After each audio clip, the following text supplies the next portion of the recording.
Hey guys, happy late night gaming. This is Stadvert here with the Big Bang Build. Today I'm just going to be doing a quick review of a nifty little Bukkit plugin called GemXP. Big shout out to Recursive R and Zonta B for creating this thing. Big fan of it. So I'm just going to pop back over to MineCraft real fast. And this plugin is phenomenal just in the sense that you can set item IDs for whatever item you want to actually store the XP. By default, it's actually set for the Ender Pearl, and I think Ender Pearl was a great selection. Zonta, you guys, you just did a phenomenal job of choosing that, because on a survival server, you kind of have to make the players actually go and hunt down the Enderman to be able to obtain those pearls. So I like that it's not very overpowered. You're not say setting a torch as a storage device by default. It's not very easy to obtain. So without further ado, I already have a stack of Ender Pearls right here. So what I'm going to do is just go ahead and left click, and as you can see, it just creates a new item, a soul gem, and that's stored 4 levels. You can always change the amount of XP or the amount of levels that it actually stores in the Ender Pearl by default in the configuration file, which I'll go into in a couple of seconds.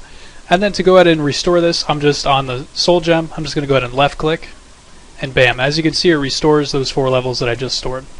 One thing to note about this, by default it's set to cut out 10% of the XP whenever it's converted, so you will have an XP loss.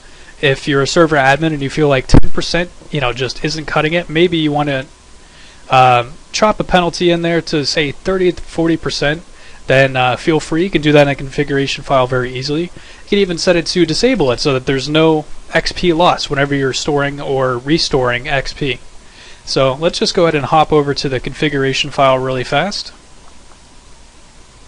And these guys made it very easy for us. They went and put in a bunch of notes already to tell you how to define variables. They also put in a nice little conversion here for XP points to levels directly. If we scroll down to the bottom here, past their notes, you can change the max level as we were talking about. You can configure the item ID, so if you don't want the Ender Pearl, you want a bottle of water, put in a bottle of water.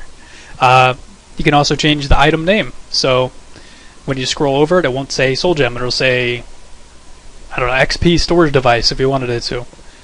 You can also change the appearance of what it looks like after you fill the item, which is pretty cool. You can also have max stack sizes, so say we want to bump that up to 64, could always do that. Oh, and then here is the percentage tax that we were talking about right here. I like to leave it at 10. I think 10 is pretty good. And then they also have the option for messages. So what you can do is you just remove this little pound symbol here, and then I'll go ahead and uncomment this line. And essentially the way they have it set up is you remove that, and the user will get a nifty little message that just says, filled whatever item you choose with a certain amount of XP. You now have, and this player now has that amount of XP. And then same thing when you go ahead and restore that, which I think is phenomenal.